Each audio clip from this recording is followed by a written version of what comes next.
దేవుని పరిశుద్ధ నామమునకు మహిమ కలుగును గాక. మీ అందరికీ వందనాలు.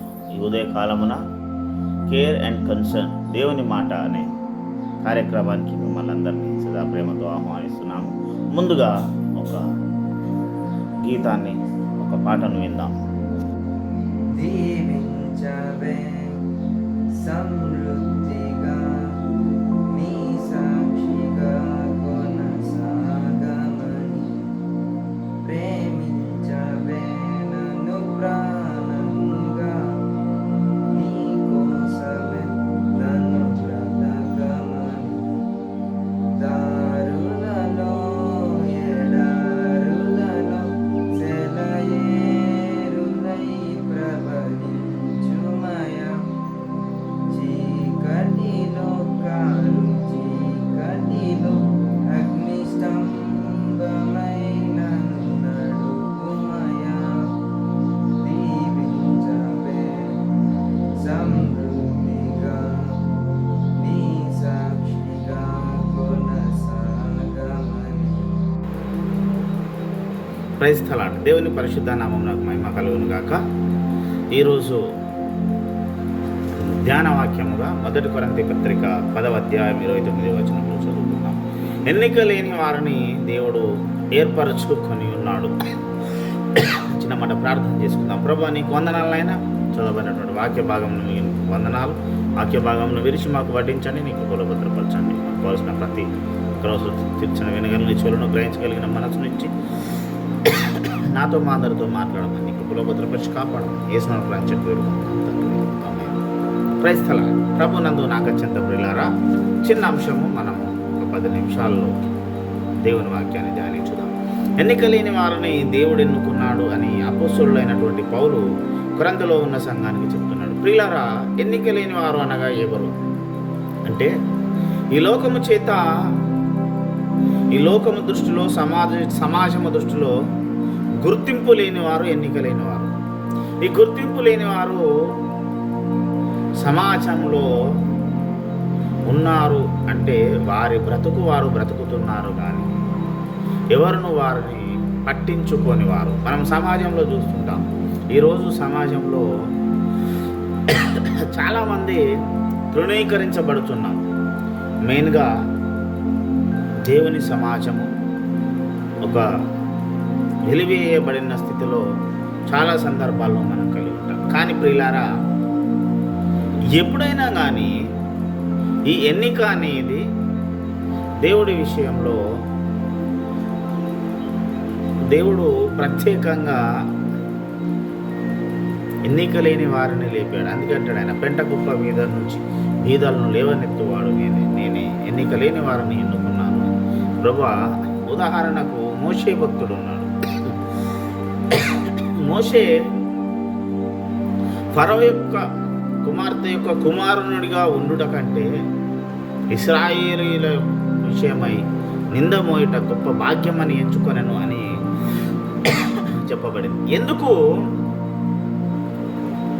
ఒక రాణి కుమార్తె, రాజు కుమార్తె యొక్క కుమారుడుగా ఉండడానికి మోషే ఇష్టపడలేదు. అంటే వాస్తవంగా మోషే బైబిల్ గ్రంథంలో ఇశ్రాయేల్ కాలంలో చాలా అద్భుతాలు చేశాడు. ఆ ఐగుప్తు దేశాన్ని ప్రభావితం చేశాడు. ఒక్కడుగా ఉండి ఫరో యొక్క మెడలు వంచినటువంటి గొప్ప ధీరుడు. అది ఒంటరిగా చేయలేదు. మోషేను దేవుడు, నేను వాడుకుంటాను మోషేను రా అన్నప్పుడు మోషే ఒక మాట అంటాడు, అయ్యా, నేను నోటి మాంద్యము గలవాడను, నేను రాలేను, మాట్లాడలేను అని అంటాడు. అంటే నాకు స్పష్టంగా మాట్లాడనీకి రాదు, నేను నత్తివాడను అని అంటాడు. కానీ దేవుడు మోషేను వదిలేయలేదు. ఎందుకు వదిలేయలేదంటే, దేవుడు మోషేను ఎన్నుకున్నాడు, తన కొరకు ఏర్పరచుకున్నాడు. ఎక్కడి వరకు అంటే, ఇశ్రాయేలు కుటుంబంలో పుట్టిన, దేవుని పిల్లల కుటుంబాల్లో పుట్టిన, ఐగుప్తుకు కొనిపోబడ్డ తర్వాత మరలా తిరిగి వచ్చాడు. ఇక్కడికి చివరికి ఒక పశువుల కాపరిగా మారేంత వరకు దేవుడు చూస్తూనే ఉన్నాడు. మోషే జీవితాన్ని ప్రతిదీ గమనిస్తూ ఉన్నాడు. గమనించి ఒకానొక రోజు పిలిచాడు, మోషే నువ్వురా, నేను నిన్ను వాడుకుంటాను, కానీ నీవు నిలబడ్డ స్థలము పరిశుద్ధమైనది కనుక నీ కాళ్ళకున్న చెప్పులు వదిలేసిరా. ప్రియులారా, మన దైనందిన జీవితంలో కూడా మనము దేవుడు అనేటటువంటి ఒక పరిశుద్ధమైనటువంటి వ్యక్తితో మనం బ్రతుకుతున్నాం, కలిసి బ్రతుకుతున్నాం. ప్రియులారా, ఇది మర్చిపోకూడదు. ఎప్పుడు కానీ దేవుడి సన్నిధికి వెళ్ళడానికి నీకు ఆటంకంగా ఏది ఉంటే దాన్ని వదిలేయమని దేవుడు చెప్తున్నాడు. పక్కకు పెట్టండి. దేవుని సన్నిధికి వెళ్ళేంతసేపు దాన్ని పక్కకు పెట్టండి. పూర్తిగా నాకు అవసరం లేదని తోలివేయడం కాదు. అది పాపం అయితే తోలివేయాలి, కానీ ఏదైనా బంధము కానీ ఇంకేదైనా పని కానీ నీకు అడ్డంకిగా ఉన్నట్టయితే నువ్వు దాన్ని కాసేపు పక్కకు పెట్టి దేవుడి సన్నిధికి వెళ్ళాలి. ఇది ఖచ్చితంగా మనము చేయవలసినటువంటి ప్రక్రియ. ప్రియులారా, హోరేబు కొండ మీద మోషే ఉన్నప్పుడు నీ కాళ్ళకున్న చెప్పులు ఆటంకంగా ఉన్నవి, ఇది పరిశుద్ధమైన స్థలం అని దేవుడు మాట్లాడాడు. అలాగే ఈరోజు దేవుడితో కలిసి నడవడానికి నీకు అడ్డంకిగా ఏది ఉన్నదో దాన్ని గమనించి దేవుడి సన్నిధిలో నువ్వు గడిపే సమయం ఎంత మట్టుకుంటుందో అంత మట్టుకు నువ్వు దాన్ని పక్కకు పెట్టవలసిన వాడవై ఉన్నావు. ప్రియులారా, దయచేసి జాగ్రత్తగా గమనించండి. అలాగనే చాలామంది నా ప్రియ సహోదరులు, నా ప్రియ సహోదరునులు, నా అక్క చెల్లెలు చాలామంది ఈరోజు దేవుడి విషయంలో దేవుడి చేత ఎన్నుకోబడ్డ వారై ఉండి కూడా ధైర్యంగా దేవుని కొరకు బ్రతకలేని పరిస్థితిని కలిగి ఉన్నారు. ఎందుకంటే ప్రియులారా, దేవుని యొక్క పిలుపులో దేవుడు గనుక నిన్ను పట్టుకున్నట్టయితే ప్రియులారా, నా ప్రియ సహోదరి, ఒక విషయాన్ని ఎప్పుడు నువ్వు మర్చిపోకూడదు. దేవుడు నిన్ను ఎన్నుకుంటే నీవు ఏ పనినైతే దేవుడు నీ చేత చేపించాలి అనుకున్నాడో అది నువ్వు చేసేంత వరకు దేవుడు నిన్ను విడిచిపెట్టడు. ఉదాహరణకు చాలామంది స్త్రీలు మాట్లాడతారు, అయ్యా మా భర్త నేను బయటికి సేవ చేయడానికి కానీ ఇబ్బంది ఉంది, నా పనుల వల్ల నాకు ప్రార్థన చేయడం ఆటంకంగా ఉంది, లేదా నాకు చాలా విధాల నా కుటుంబ సమస్యలు, నా బాధ్యతలు, నా బంధాలు ఏదో నాకు అడ్డంగా ఉన్నది. కానీ ఒక విషయం తెలుసు, ప్రిస్కిల్లా అనే ఒక స్త్రీ ఉంటుంది బైబిల్ గ్రంథంలో. ఆమె తన భర్తతో కలిసి దేవుని కొరకు నిలబడ్డది. పౌలుకు ఆతిథ్యం ఇచ్చి పౌలు బలపడేంత వరకు తన కుటుంబంలో తన ఇంట్లో ఉంచుకొని పౌలుకు సపర్యలు చేసినటువంటి గొప్ప స్త్రీ ప్రిస్కిల్లా. అది మర్చిపోకూడదు ఎప్పుడు. చాలామంది ఈరోజు ఉన్న సమస్య ఏంటంటే దేవుని సేవకులు ఇంటికి వస్తే ప్రాబ్లం. దేవుని సేవకులతో చాలామంది భార్యలు ఉన్నారు ఈ బాధ భరిస్తున్నవారు.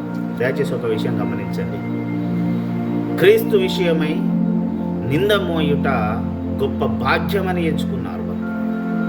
నా ప్రియ సహోదరి, ప్రార్థన చేయడానికో వాక్యం చదవడానికో గుడికి వెళ్ళడానికో ఈరోజు నీకు నీ కుటుంబం అడ్డంకిగా ఉంటే దాన్ని ఏదో రకంగా నువ్వు సెట్ చేసుకొని దేవునితో కలిసి. ప్రిస్కిల్లా పౌలు సౌలుగా ఉన్నప్పుడు తన ఇంటికి వచ్చినప్పుడు దమస్కు మార్గము పరిస్థితి తర్వాత ఇంటికి వచ్చినప్పుడు చాలా పరిచర్యలు చేసింది. అది బైబిల్లో వాళ్ళ ఇంట్లో ఉన్నాడనే రాసి ఉంటుంది, కానీ తను ఏం పరిచర్య చేసింది అన్నది ఏం లేదు. పౌలుగా మారి బలపడేంత వరకు, శారీరకంగా ఆధ్యాత్మికంగా బలపడేంత వరకు పౌలుకు పరిచర్య చేసినటువంటి గొప్ప స్త్రీగా చరిత్రకెక్కింది. దేవుని కొరకు తనకు తెలిసిన దాన్ని, దేవుడు తనకిచ్చిన భారాన్ని తూచా తప్పకుండా పాటించిన ఒక గొప్ప ఇల్లాలు స్త్రీ. అంటే చాలామంది అయ్యా వాళ్ళకు ఫ్యామిలీస్ లేవు, బాధలు లేవు, బంధుత్వాలు లేవు, బాధ్యతలు లేవు అంటారు. చాలా తప్పు. ప్రిస్కిల్లా అనే స్త్రీ ఒక కుటుంబ స్త్రీ, ఒక గృహిణి, ఒక వ్యక్తికి భార్యగా ఉండి కుటుంబ బాధ్యతలను నిర్వర్తిస్తూ దేవునితో కలిసి నడిచిన స్త్రీ, దేవుని కొరకు దేవుడు ఎన్నుకున్నటువంటి పరిచర్యలో నిలబడ్డటువంటి స్త్రీ. ప్రియులారా, ఎప్పుడు కానీ చాలామంది నా ప్రియ సహోదరులు గృహిణీలుగా ఉంటూ మాకు ఇది అడ్డంకిగా ఉంది, దేవునితో మేము కలిసి బ్రతకడానికి లేదా దేవునితో సహవాసం చేయడానికి, దేవునితో సమయం గడపడానికి మాకు ఇది అడ్డంకిగా ఉందంటున్నారు. చాలా తప్పు. నీ పిల్లలే కావచ్చు, సాతాను ఏదో ఒక రూపంలో నీకు ఆటంకాన్ని ఖచ్చితంగా సృష్టిస్తాడు. నువ్వు దేవుని చేత ఎన్నుకోబడిన దానవైతే, దేవుని కొరకు నువ్వు పని చేయాలని దేవుడు తలంచినట్లయితే సాతాను ఏదో ఒక రూపకంగా నీ కుటుంబంలోనే నీకు అడ్డంకిని సృష్టిస్తాడు. అది నీ పని కావచ్చు, నీ పిల్లలు కావచ్చు, నీ చుట్టాలు కావచ్చు, నీ భర్త కావచ్చు, లేదా నీకు అనారోగ్యమే కావచ్చు. అన్నింటినీ జయించి నువ్వు ప్రభువు కొరకు ఎప్పుడైతే నిలబడతావో అప్పుడు ప్రిస్కిల్లాగా ఒక గొప్ప స్థానము పరలోక రాజ్యంలో ఒక గొప్ప స్థానంలో ఉంటావు. ఈ లోకంలో నువ్వు జీవించిన ప్రభు కొరకు ఖచ్చితంగా నిలబడగలిగిన స్థాయిలో ఉంటావు. నా ప్రియ సహోదరి, నా ప్రియ సహోదరురాల, నా ప్రియ సహోదరుడా, నేను యోగ్యుడను కాను అన్న మోషే ఒక దేశాన్ని శాసించాడు. ఒక గృహిణిగా ఉంటూ ఇంట్లో పని చేసుకుంటున్న ప్రిస్కిల్లా తన భర్త అయిన అకులతో కలిసి ఒక సేవకుడికి పరిచారము చేయగలిగింది. తను బలపడేంత వరకు తను బలపరిచింది తనకు తెలిసిన విధంగా. ఈ ఇద్దరి జీవితాలు ఈ ఉదయకాలంలో మనకు గొప్ప ఆదర్శమై దేవుడు మనతో మాట్లాడిన ఈ మాటలను మనం గుర్తెరిగి వీటన్నింటినీ నెమరవేసుకొని మన కొరకు మనము సరిగా ఉండి మనల్ని మనం పునరుజ్జీవింపజేసుకొని మనల్ని మనము గమనించుకొని తిరిగి రావాలి. సాతాను ఏ రకంగా నేను అడ్డుకున్నా వాని ప్రయత్నాన్ని తిప్పికొట్టి మనం ఈరోజు దేవునితో కలిసి బ్రతుకుదాం. ప్రార్థన చేసుకుందాం. దేవుడు మనలందరినీ దీవించునుగాక. ఆమేన్. సకల ఆశీర్వాదాలకు కారణభూతుడమైన దేవ, విన వాక్యము సాయిదాన్ని ఎత్తుకపోకుండా నేను కట్టి ఫలింపచేయండి. మంచి నీళ్ళు పడ విత్తనం నూరంతలో ఫలించినట్లు మనందరి జీవితాల్లో ఫలించే కృపను దయచేయండి. నువ్వే తోడగినమని నమ్మదగిన నీ హస్తాలకు మమ్మల్ని మేము సమర్పించుకుంటాం. విన వాక్యము సైతాన్ని ఎత్తుకో నేను కట్టి ఫలింపచేయమని యేసునామమున ప్రార్థించి వేడుకుంటున్నాము తండ్రి. నా తండ్రి బ్రహ్మ రక్షకుడైన యేసునాథుని కృప, పరిశుద్ధాత్మ దేవుని యొక్క శాశ్వత ఆశీర్వాదం ఇది మొదలుకొని క్రీస్తులను అక్కడ పనంత వరకు మనందరి జీవితాలకు మెండుగా తోడైంది కాక. ఆమేన్. యేసు రక్త విజయం, రక్త విజయం, ప్రవేశం సంపూర్ణ చేయను అపాధికారికి వెళ్ళగలంత కోటి నాశనం కలుగును కాక. ఆమేన్. ప్రభు నామమున మీ అందరికీ నా వందనాలు, దైవాశీస్సులు.